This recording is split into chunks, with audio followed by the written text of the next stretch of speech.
बिस्मिल्लाहिर्रहमानिर्रहीम, अस्सलाम वालेकुम। आप देख रहे हैं programme news today with Tanzeela Mazhar. Programme में आपको खुशामदीद कहते हैं। जनाब, पाकिस्तान की मैशत के बारे में आज हुकूमत बहुत पुरएतमाद दावे कर रही है और ये कहा जा रहा है कि शरह नमू गुज़श्ता बरस की बुलंद तरीन सतह यानी 6.1% तक पहुंची। अफराते ज़र 23% से कम होकर 4.5% रह गई। ज़र मुबादला के ज़खायर $17 अरब से तजावज़ कर गए। तरसीलात ज़र जो हैं वो भी रिकॉर्ड $41 अरब तक पहुंची हैं और बेरोज़गारी में भी कमी का दावा किया गया है। ये नहीं मालूम कि ये दावा किस बुनियाद पर किया गया है। दूसरी तरफ हकायक आज भी वही हैं।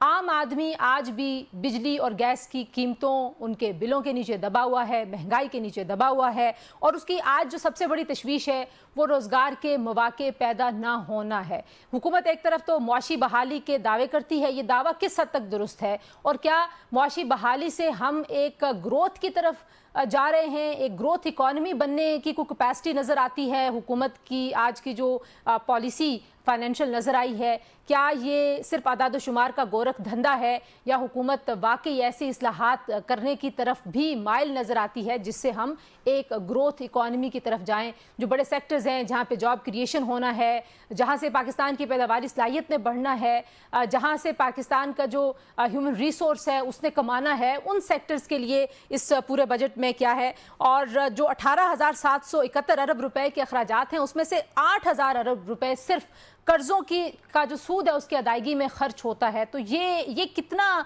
बड़ा एक मामला है। बहुत सारी रियायतें दी गई हैं, बिलखुसूस जो तनख्वाहदार तबका है उसको। क्या ये रियायतें आम आदमी तक पहुंचेंगी या मखसूस सेक्टर्स को ही इसमें जो फ़ायदा है वो देने की कोशिश की गई है? तो हम आज के जो प्रोग्राम का आगाज़ है उसमें सबसे बुनियाद यही करेंगे कि मुआशी बहाली का दावा कितना दुरुस्त है, किस बुनियाद पर किया जा रहा है और कितना अवाम दोस्त बजट है ये, और ग्रोथ की तरफ जाने के लिए हमें क्या करना होगा और हुकूमत में कितनी कैपेसिटी नज़र आई। सबसे पहले प्रोग्राम में हारून शरीफ साहब, पाकिस्तान के मारूफ माहिर मुआशियात हैं, हमें ज्वाइन कर रहे हैं। हारून साहब बहुत शुक्रिया। हारून साहब, आपने ज़ाहिर इस सिस्टम के अंदर रह के, इस सिस्टम के बाहर और जो आलमी मालियाती इदारे उनके साथ काम करते हुए भी पाकिस्तान की इकॉनमी को बहुत करीब से देखा है। बजट का आउटलुक आपके ख्याल में, ये जो बुनियादी दावे हुकूमत ने किए हैं और जो आदाफ रखे हैं, जो ग्रोथ का हदफ रखा है, उसके हिसाब से आउटलुक कैसा नजर आया आपको? जी बहुत शुक्रिया तमसीला। देखिए, पहली बात थोड़ा सा अगर हम समझ लें, दो तीन तरह के बजट्स होते हैं। एक टोटल ग्रोथ का होता है, एक होता है कि आप स्टेबलाइजेशन IMF का है और उसमें कुछ ग्रोथ के कंपोनेंट्स लाते हैं। कुछ ममालिक जो हैं वो ह्यूमन डेवलपमेंट फोकस बजट बनाते हैं जहां पीपल सेंट्रिक सारी आपकी इन्वेस्टमेंट्स होती हैं। ये बजट के अंदर कोई मेजर सरप्राइजेस नहीं है। कुछ एलिमेंट्स हैं जो इन्होंने एक्सपोर्ट ग्रोथ की तरफ इंसेंटिव दिए हैं, जैसे सुबह तक नहीं थे लेकिन सुपर टैक्स को फॉर एक्सपोर्टर्स खत्म करने की तजवीज सामने आई है, जो पहले बजट में नहीं थी। पहले ये थी कि एक थ्रेशोल्ड तक सुपर टैक्स को कुछ 2% कम किया जाएगा। यहां मैं ये कहता जाऊं कि पाकिस्तान का जो नंबर्स इकोनॉमिक सर्वे के कल हमने देखे हैं, टू आंसर योर क्वेश्चन, एक तरफ तो हमारी इकोनॉमिक ग्रोथ 0.5% बढ़ी है, बिलो द टारगेट, बट 0.5% ऊपर गई है। ये एक बड़ा प्रिडिक्टेड पैटर्न है IMF के प्रोग्राम का कि पाकिस्तान की ग्रोथ 3 से 4% पे चली जाती है। लेकिन इस ग्रोथ के साथ साथ हुकूमत के ही पाकिस्तान ब्यूरो ऑफ स्टेटिस्टिक्स के नंबर पर जो बेरोजगारी है वो भी तकरीबन 0.5% बढ़ी।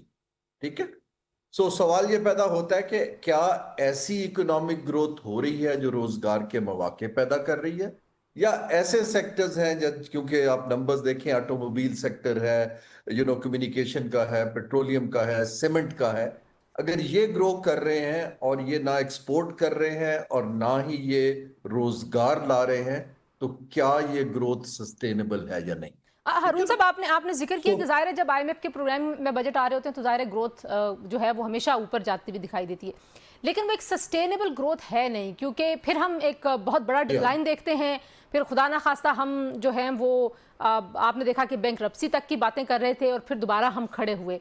तो ये जो बार बार का एक फ्लक्चुएशन है, इसकी रीजन क्या है? फिर हमें 4 से ऊपर 5 और 5 से ऊपर 6 और 7 तक जाना चाहिए ना। जी मैं यही अर्ज कर रहा था, नहीं हम चले जाते हैं 6 साढ़े 6 पर, लेकिन वो एक बबल होता है जो एक साल में बर्स्ट होता है और हम गिरते हैं और दोबारा आईएमएफ के पास चले जाते हैं। इसमें दो तीन चीजें बड़ी अहम है। पहली चीज कि ये बड़ा एक आर्टफुल इकोनॉमिक चीज है कि आपने स्टेबलाइजेशन को कितना स्ट्रेच करना है, क्योंकि उसकी अवाम एक कॉस्ट दे रहे हैं ना, और वो कॉस्ट की एक लिमिट है। मेरे हिसाब से हमने स्टेबलाइजेशन को थोड़ा सा लंबा स्ट्रेच कर लिया, जबकि हमें दूसरी चीजें इसके अंदर वेलफेयर के अलावा इकोनॉमिक ग्रोथ की लानी चाहिए। आपके सवाल का प्रिसाइज जवाब यह है कि एक मईशत है, उसका एक ढांचा है। आईएमएफ का प्रोग्राम आता है, वो ढांचा थोड़ा स्ट्रेटन अप होता है, 3 से 4% तक जाता है, इससे ज्यादा ये ग्रोथ कर नहीं पाता, क्योंकि वही मईशत का ढांचा है जिसमें 60% सर्विसेज हैं, 20% इंडस्ट्री है, 20% एग्रीकल्चर है। एग्रीकल्चर इस दफा लो है, तो इसलिए ये अप एंड डाउन होता है। अब ढांचे को बदलने के लिए ना बजट्स कुछ करते हैं, ना लोन कुछ करते हैं। ढांचा बदलने के लिए बड़ी मजबूत एक कंपेटिटिव रिवाइवल ऑफ ग्रोथ की पॉलिसी चाहिए, इंडस्ट्री के लिए, सर्विसेज के लिए, ज़राअत के लिए। वो पॉलिसी का गैप अभी तक वही है। That's why it's a repeat of previous programmes मेरे हिसाब से। इसके अंदर ढांचा मईशत का जो जॉब क्रिएट करे, जो एक्सपोर्ट्स बढ़ाए, जो टेक्नोलॉजी को पाकिस्तान में ला सके, उस तरफ पेशरफ्त रिलेटिवली हारून स्लो साहब, क्विकली मुझे आखिर में ये भी बता दीजिए कि जो बड़े सेक्टर्स हैं, जो बड़े इंपॉर्टेंट सेक्टर्स हैं पाकिस्तान की इकोनॉमी के, उनके लिए बजट में कुछ इंसेंटिव्स आपको ज़्यादा नज़र आ रहे हैं, उसकी तरफ फोकस ज़्यादा नज़र आ रहा है? ये बजट एक पॉलिसी का रिफ्लेक्शन होता है, खुद से पॉलिसी नहीं होता। पॉलिसी को फाइनेंस करता है, क्योंकि पॉलिसीज हमारी चेंज होती रहती हैं। इस दफा मुझे नजर आ रहा है कि जो सेक्टर्स हैं, रियल एस्टेट के अंदर कुछ टैक्सेशन को रैशनलाइज किया गया है। इसके अलावा मैंने आपको बताया कि एक्सपोर्टर्स के लिए किया गया है।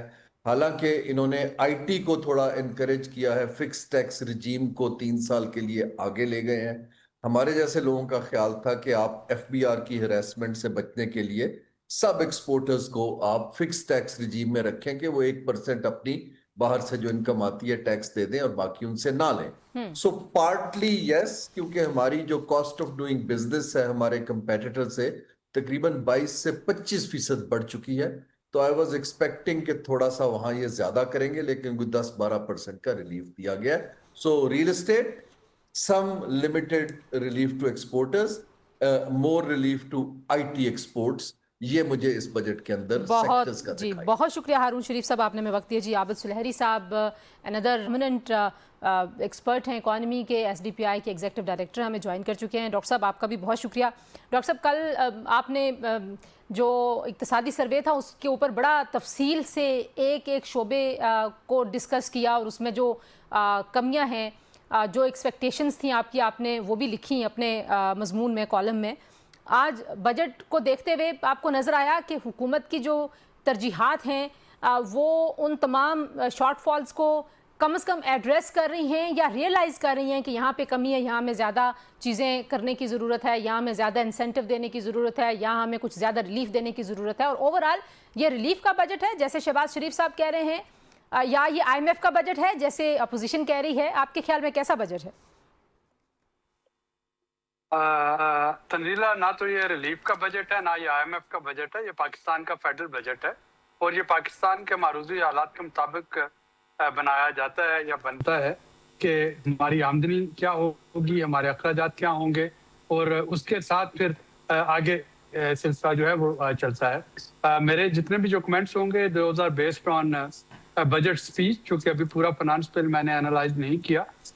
सो हो सकता है कि जब मैं आज रात को एनालाइज करूं तो कई और नई चीजें निकलें, लेकिन जब हम उसको स्पीच को सुन के देखते हैं तो दो चीजें बहुत क्लैरिटी के साथ आपको नजर आती हैं। कल के जो इक्तिसादी सर्वे में एक दो चीजें जहाँ पे शॉर्टफॉल था, एक जो सर्विसेज सेक्टर में आईटी की ग्रोथ पे था। दूसरा अगर हम देखते हैं रियल एस्टेट जो है, और I am talking about construction, not the जो फाइलों की जो खरीदो फरोख्त, اس پہ تھا.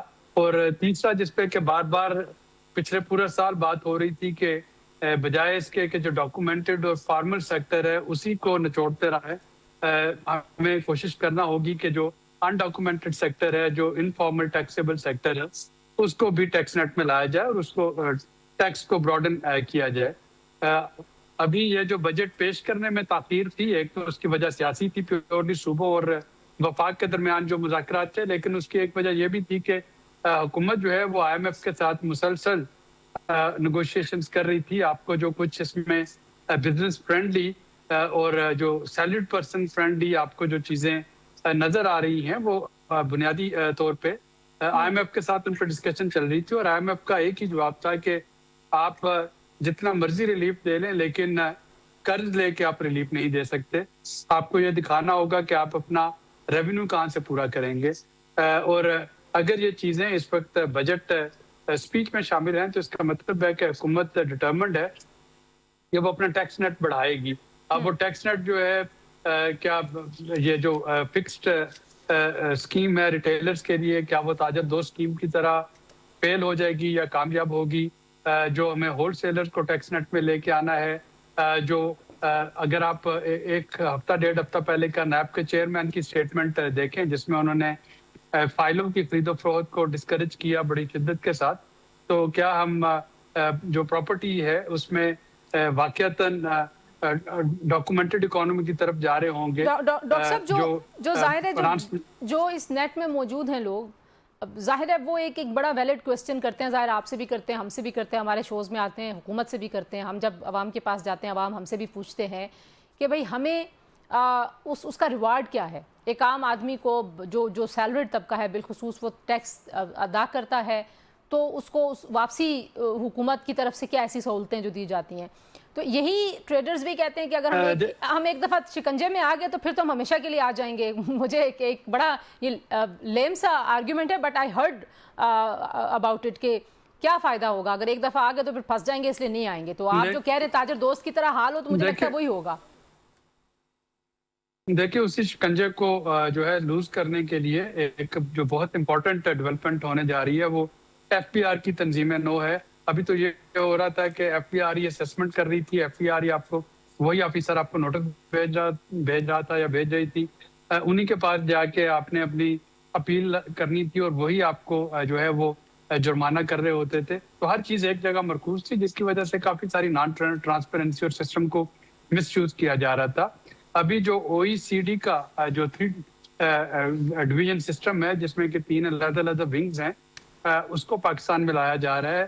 اور یہ یقینی طور پہ جو ایگزسٹنگ ٹیکس پیئرز ہیں ان کے لیے کافی سہولت پیدا کرے گا, لیکن جو ایگزسٹنگ نہیں ہے ان کے لیے انفورسمنٹ کی کوشش جو ہے وہ حکومت. ڈاکٹر صاحب ذرا یہاں پہ رکیے گا, مجھے ایک بریک لینے کا کہا جا رہا ہے. بریک سے واپس آ کے میں آپ سے پوچھوں گی گروتھ اکانومی بننے کے لیے جو ہے اس بجٹ میں آپ کو کیا چیزیں نظر آ رہی ہیں. بریک لیتے ہیں جی. مہمان ہمارے ساتھ موجود ہیں, دیگر مہمان بھی ہمیں جوائن کریں گے. بریک کے بعد ہمارے ساتھ رہیے.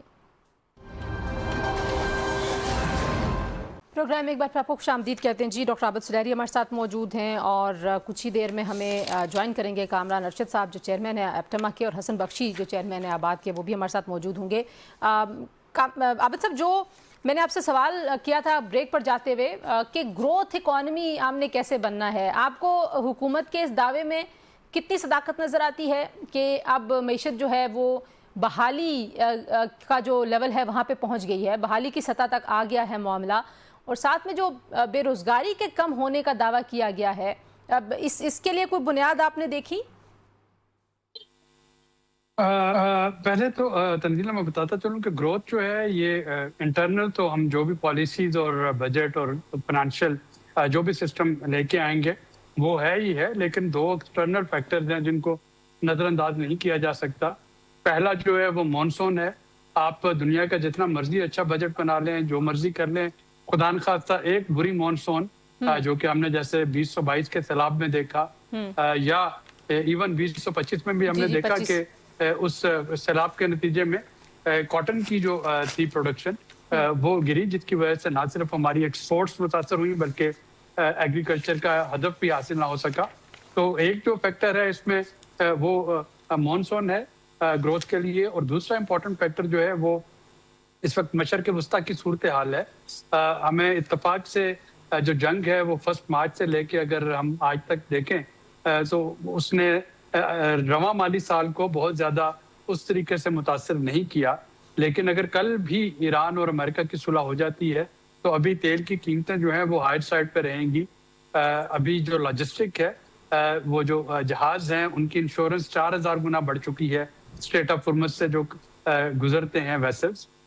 کیا انشورنس کمپنیز کتنا جلدی جنگ کو خطرے کو منیمائز سمجھتے ہوئے انشورنس کم کریں گی, فریٹ چارجز کتنی جلدی کم ہوں گے, ریفائنریز کتنی جلدی بیک ٹو ایکشن آئیں گی. تو یہ چیزیں ابھی انرجی کی قیمتوں کو ہٹ کرتی رہیں گی, اور اگر انرجی مہنگی ہوگی تو پھر شاید اس طریقے سے گروتھ جو ہے وہ حاصل کرنا پاسبل نہ ہو. اور یہی وجہ ہے کہ حکومت نے کوئی لمبا چوڑا گروتھ کا نمبر دینے کی بجائے اس کو 4% پہ رکھا ہے, سم تھنگ جو کہ پریکٹیکل اور ریئلسٹک ہو, بجائے اس کے کہ وہ 5 یا 6 یا 7% کا نمبر دے دیتے اور اس کے بعد اگر وہ حاصل نہ ہوتا تو پھر اس سے مایوسی پھیلتی. آپ کو لگتا ہے کہ یہ ریئلسٹک ہے جو شرح نمو کا ہدف طے کیا گیا اگلے مالی سال کے لیے؟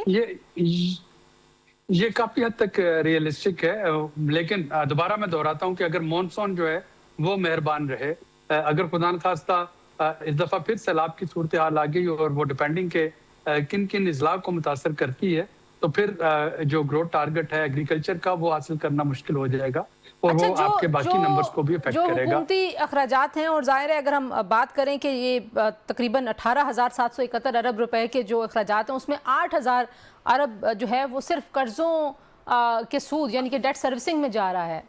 تو آپ کو نہیں لگتا کہ دیر ہیز ٹو بی اے وے جس سے اس چکر کو کم کیا جائے, کیونکہ ہم بات کرتے رہے ہیں سرکولر ڈیٹ جو باہر کا قرضہ ہے اس کو کم کرنے کی, لیکن وہ ہوتا نہیں کسی بھی حکومت سے. اس کے لیے کیا کرنا چاہیے؟ دیکھیے IMF نے اسی لیے آپ کو اتنا ٹائٹ رکھا ہوا ہے کہ جیسا کہ میں نے پہلے پچھلے سیگمنٹ میں کہا تھا کہ ان کو اس بات پہ کوئی اعتراض نہیں کہ آپ کتنا ریلیف دیتے ہیں, کتنا آپ سبسڈی دیتے ہیں. ان کو ایک ہی سوال پوچھتے ہیں کہ یہ سارا ریلیف اور سبسڈی دینے کے لیے ریونیو کہاں سے آئے گا.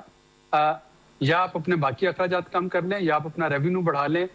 وہ قرض لے کے ریلیف یا جو ہے سبسڈی وہ نہیں دینے دیتے, اور اگر وہ قرض اور جو سبسڈی نہیں ہم لے رہے اور تو اس کا مطلب ہے کہ یہ جو سود کی ادائیگی ہے یہ آٹومیٹکلی کم ہوتی چلی جائے گی. اگر آپ پچھلے 3 سال کے بجٹ نمبر اٹھا کے دیکھ لیں تو جو سود کی ادائیگی تھی آپ کو صاف نظر آ رہا ہوگا کہ حکومت جو ہے وہ کوشش کر رہی ہے کہ یہ سود کے مد میں جو پیسے رکھے جاتے تھے وہ بوجھ کم ہوتا چلا جائے.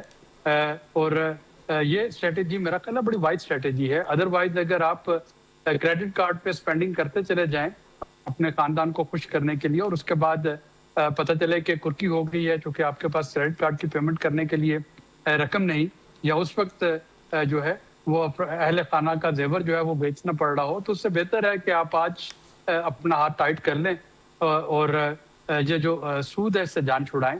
اگر یہ نہیں ہوگا تو IMF کے جی جملہ مکمل کر لیجئے. جی میں کہہ رہا تھا کہ اگر یہ نہیں ہوگا تو پھر ابھی تو میں ایک پروگرام دیکھ رہا ہوں کہ اس پروگرام کے بعد ایک پروگرام IMF کا لینا پڑے گا سپٹمبر 2027 میں بھی, ورنہ یہ جو سلسلہ جاری رہے گا تو پھر آپ IMF کے جو ہے اسی ٹرمز اینڈ کنڈیشن جو کمٹ کیا ہے اسی کے اندر رہیں گے, اور جو ہے گروتھ کی طرف جس کی طرف آپ اشارہ کر رہی ہیں وہ شاید حاصل کرنا پھر مشکل ہو جائے گا. ڈاکٹر صاحب, جو سیلریڈ طبقے کو ٹیکس میں ریلیف ملا ہے, جن سلیبز کے اوپر سرچارج ٹیکس جو ہے اور جن سیکٹرز میں سپر ٹیکسز ریموو کیے گئے ہیں, اب آپ کے خیال میں یہ سسٹینیبل پالیسی ہے؟ کیونکہ پھر کبھی ہم منی بجٹ دیکھ رہے ہوتے ہیں, پھر کبھی کوئی اور دھماکہ ہو رہا ہوتا ہے عام لوگوں پہ. اگر آپ 21 مئی کا IMF کی ویب سائٹ پہ دیکھیں جو ان کے ریویو مشن کے اینڈ پہ نوٹس ہیں اور جو حکومت پاکستان نے لیٹر آف انٹینٹ دیا ہے, جو کمٹمنٹ کی ہے, تو IMF نے اس پہ بڑا خود بھی اس چیز کا ادراک کیا ہے کہ سیلریڈ کلاس اور ڈاکومنٹڈ بزنسز کو اب بہت زیادہ نہیں دبایا جا سکتا, ان کی سکت جو ہے وہ کم ہو رہی ہے, اور انہوں نے مشورہ دیا تھا کہ ٹیکس نیٹ کو بڑھایا جائے. ظاہر ہے کہ اگر آپ ایک مد میں ریلیف دینا چاہ رہے ہیں تو پھر آپ کو دوسری مد میں ٹیکس نیٹ بڑھانا ہوگا, کچھ اخراجات کم کرنا ہوں گے, کچھ انفورسمنٹ جو ہے اس کو بہتر کرنا ہوگا تاکہ ٹیکس چوری سے بچا جا سکے. اور مجھے لگ رہا ہے کہ حکومت جس سمت پہ اب جا رہی ہے اس میں اب وہ یہ سارا کچھ کر رہی ہوگی، اور یہ جو سیلریڈ کلاس کو ریلیف دیا ہے، بزنسز کو ریلیف دیا ہے، کریڈٹ کارڈ کے استعمال کے لیے جو حوصلہ شکنی ہو رہی تھی 5% اس پہ ود ہولڈنگ ڈیوٹی لگا کے فارن ٹرانزیکشن پہ، اس کو 0.5% کر دیا گیا ہے۔ اسی طریقے سے جو باقی ریل اسٹیٹ تھا، بائر اور سیلر، اس پہ جو ڈیوٹیز تھی ان کو کم کر دیا گیا ہے۔ تو یہ وہ سارے ہیں جس سے ایک طرف آپ کی اکانومی جو ہے اس میں تھوڑا سا اسٹیمولس آئے گا، آپ کو سیلریڈ کلاس طبقے کا کانفیڈنس حاصل ہوگا، اور دوسری طرف یہ جو مشکل فیصلے کرنے ہوں گے ٹیکس ریٹ بڑھانے کے لیے، اس میں کون سے سیکٹرز کو آپ کو لگتا ہے کہ ایڈریس کیا گیا ہے آج کی بجٹ سپیچ کو؟ اگر آپ دیکھیں، ظاہر ہے ٹریڈرز کے لیے تو فکسڈ جو اسکیم ہے وہ آئی گئی ہے، ٹریڈرز کے لیے، ہاں ٹریڈرز کے لیے فکس اسکیم جو ہے وہ آ رہی ہے۔ اس پہ بنیادی طور پہ حکومت ٹیکس چوری کو پکڑنا چاہ رہی ہے۔ آپ نے دیکھا کہ اب وہ ٹریس اینڈ ٹریک میکنزم جو ہے، سی سی ٹی وی کیمراز، وہ ٹیکسٹائل جو ہے ہمارے مینوفیکچررز ملوں وہاں پہ بھی لگ رہے ہوں گے۔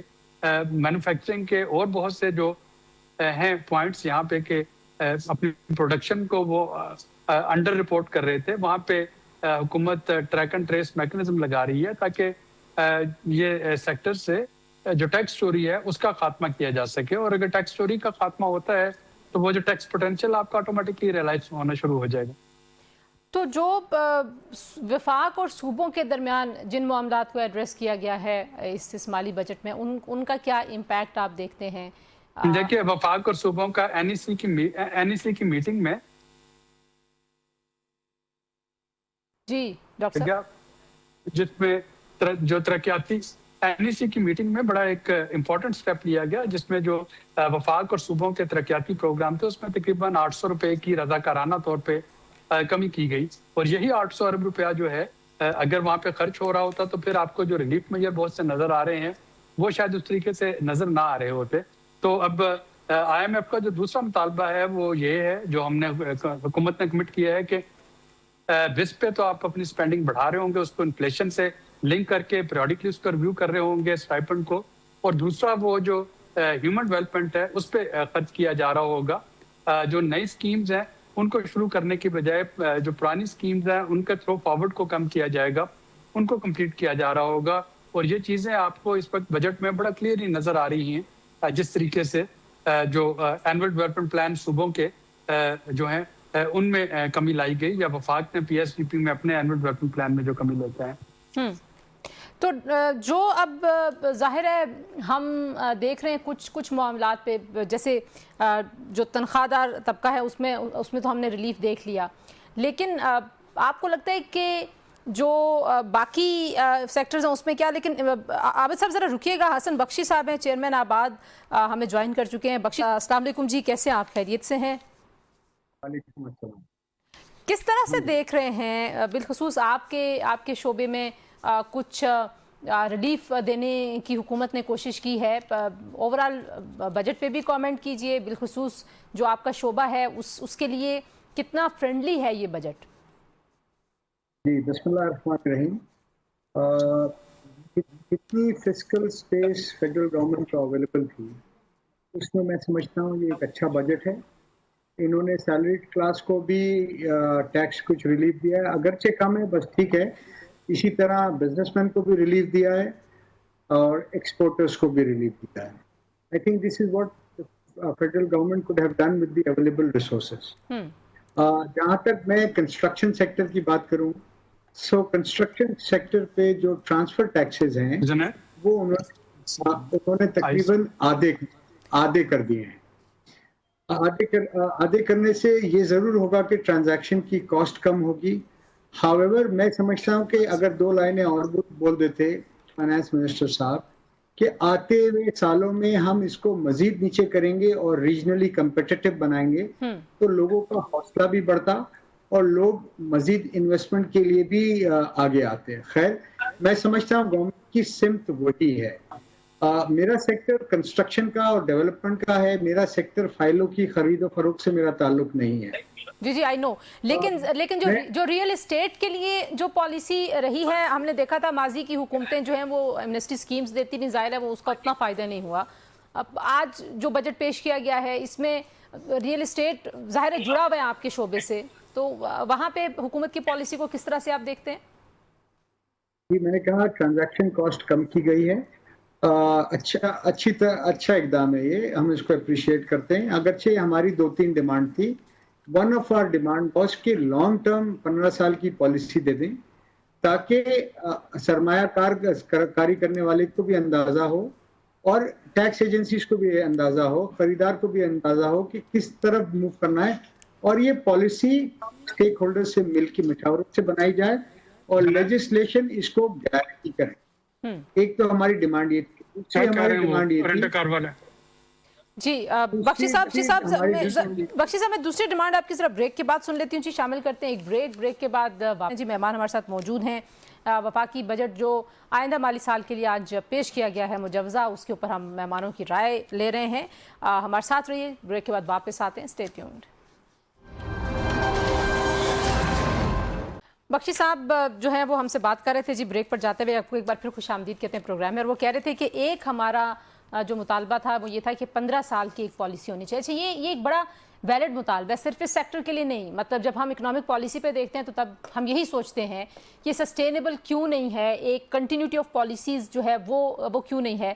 डॉक्टर आबिद और हसन बख्शी दोनों हमारे साथ मौजूद हैं। बख्शी साहब, आप अगर दूसरा मुतालबा भी हमारे सामने रख दीजिए और साथ में बताइए कि क्यों इम्पॉर्टेंट है कि कंस्ट्रक्शन के जो सेक्टर है उसको मज़ीद इंसेंटिव्स दिए जाएँ, क्योंकि जो कंस्ट्रक्शन कॉस्ट है इस वक्त वो जिन बुलंदियों पे चली गई है। मतलब जिस बंदे ने 4 साल पहले अगर कोई प्रोजेक्ट शुरू किया था और उसमें कोई डिले आया है तो उसने जिस भी अंदाजे के मुताबिक वो शुरू किया था, आज वो उस पे नहीं बेच सकता उस प्रोजेक्ट को, ना उसको मुकम्मल कर सकता है। शुक्रिया तंजीला। देखिए, दूसरा हमारा मुतालबा था कि टैक्स पर स्क्वायर फुट कर दिया जाए, यानी मैं 1000 स्क्वायर फुट भी बनाऊं तो मैं 1000 का टैक्स दूं, और मैं 1 करोड़ स्क्वायर फुट बनाऊं तो 1 करोड़ स्क्वायर फुट पर टैक्स दूं। उससे क्या होगा, जो ये टैक्स में चोरी हो रही है, ये मिस डिक्लेरेशन हो रही है या करप्शन हो रही है, ये खत्म हो जाएगी। टैक्स कलेक्टर को पता होगा कितना टैक्स लेना है, टैक्स पेयर को पता होगा कितना देना है। तीसरा जो हमारा मुतालबा था वो प्रोविंशियल गवर्नमेंट से, खास तौर पे फेडरल गवर्नमेंट से भी है, कि हमने कहा कि लैंड रिकॉर्ड को डिजिटलाइज कर दें, यानी और अप्रूवल प्रोसेस को रेगुलेटरी अथॉरिटीज को इंक्लूडिंग गवर्नमेंट डिपार्टमेंट्स को डिजिटलाइज कर दें। यानी आपकी ज़मीन, आप बैरून मुल्क रह रहे हैं, आपने एक ज़मीन ली है बड़ी मेहनत से पैसे बेच के, उस पर कागज़ कोई और अपना बना के मालिक बन जाता है और फिर आप 40 साल कोर्टों के धक्के खाते रहते हैं। सो हमारा मुतालबा आज भी यही है कि लैंड रिकॉर्ड को डिजिटलाइज करें, अप्रूवल प्रोसेस को डिजिटलाइज करें, ताकि ह्यूमन टू ह्यूमन कॉन्टैक्ट खत्म हो, करप्शन खत्म हो। जो आपने बोला बढ़ती हुई कीमत, बिल्कुल हम समझते हैं कि पाकिस्तान में एक आम आदमी के बस से बाहर हो गया उसका मकान लेने। देखिए, 2 मेजर कंपोनेंट्स हैं कंस्ट्रक्शन में, एक तो है जमीन और दूसरा जो कंस्ट्रक्शन में सरिया और सीमेंट, ये तकरीबन 50% हमारी कंस्ट्रक्शन की कॉस्ट है। इस वक्त पाकिस्तान की पर कैपिटा इनकम $1900 है, मिडिल ईस्ट, अमेरिका और यूरोप की पर कैपिटा इनकम $35 से $40,000 है। कहाँ $1900 और कहाँ $35 से $40,000। पाकिस्तान में सरिया मिल रहा है $2,60,000 पर मेट्रिक टन, और इन कंट्रीज में जहाँ पर $35-40,000 है, यहाँ पर सरिया मिल रहा है $1,50,000 या $1,60,000 पर। पाकिस्तान में सीमेंट की बोरी है $1,400 पर बैग। इन मुल्कों में पाकिस्तान से ही कहीं कहीं सीमेंट जा रहा है और $700-750। तो ये कम हो सकती है कीमत आपके ख्याल में? क्विकली रिस्पॉन्ड कीजिएगा, मैं डॉक्टर आबिद की तरफ जाऊंगी लास्ट क्वेश्चन के लिए। जी मैडम, देखिए मैन्युफैक्चरिंग बेस बहुत नैरो है, चंद फैमिलीज के पास ये तमाम इंडस्ट्रीज हैं और वहाँ कार्टेलाइजेशन के तौर पे काम हो रहा है। इसको अगर सीधा करना है, गवर्नमेंट अलाउ करे इंपोर्ट, रेगुलेटरी ड्यूटी खत्म करे, गवर्नमेंट को टैक्स मिलेगा। एक जहाज आएगा ना तो 40 धक्के पोर्ट पे लगेगा नहीं, $40,000 पर मेट्रिक टन सरिये की कीमत कम होगी। ठीक है, जो अच्छा आप कह रहे हैं एक तरफ मोनोपोली खत्म करनी चाहिए। डॉक्टर आबिद, आप क्या सजेस्ट करना चाहेंगे बिलखसूस वो सेक्टर्स जो पाकिस्तान की इकॉनमी में ज़ाहिर है एक रीढ़ की हड्डी की हैसियत रखते हैं, उनके लिए क्या हुकूमत अब करे और कैसे सस्टेन करे जो आज उन्होंने बहाली के तौर पर इंडिकेटर्स आवाम के सामने रखे हैं? एक तो मैं बख्शी साहब की तजावीज़ से बिल्कुल मुत्तफिक हूँ। ये बिल्कुल सिस्टम में ट्रांसपेरेंसी लेके आएंगे और जो फरमा रहे हैं बिल्कुल हुकूमत को इसी डायरेक्शन में जाना चाहिए। और डिजिटलाइजेशन की अगर आप बात करें तो पंजाब और सिंध में, कराची में और पंजाब में तो ये शुरू हो चुकी है लैंड रिकॉर्ड की डिजिटलाइजेशन, इसको एक्सपेंड करना चाहिए। दूसरा इन्फोर्समेंट जो है उसको बेहतर बनाना चाहिए। जो और चीज़ जो कि टैक्स पेयर को एक लीवे दिखाती है और टैक्स कलेक्टर को एक शॉर्टकट दिखाती है, वो जो आपका इस वक्त 2 से 3 कीमतें चल रही होती हैं। एक डीसी रेट है, एक एफडीआर की कीमत है, एक जिसपे ज़मीन की खरीदो फरोख्त हुई या बेची गई। जब तक आप इस सिस्टम को ट्रांसपेरेंट नहीं करेंगे तब तक टैक्स चोरी का सिलसिला जारी रहेगा। अकाउंटेबिलिटी और ट्रांसपेरेंसी जो है और डिजिटल इकोनॉमी के ऊपर हम बड़े ज़मानों से 2 दहाइयों से सुन रहे हैं, लेकिन प्रैक्टिकली हुकूमत अगर लेगी तो डेफिनेटली उस सिमत में आगे बढ़ जाएगी। हारून शरीफ साहब, आबिद सुलहरी और हसन बख्शी साहब, आप तीनों का बहुत शुक्रिया जी, आपने मेहमानों की गुफ्तगू सुनी। आज के लिए इतना। इंशाल्लाह कल के प्रोग्राम में आवाम की राय भी आपके सामने रखेंगे इस बजट के हवाले से। हमारे साथ रहिएगा, इंशाल्लाह मुलाकात होती है। अल्लाह हाफिज़।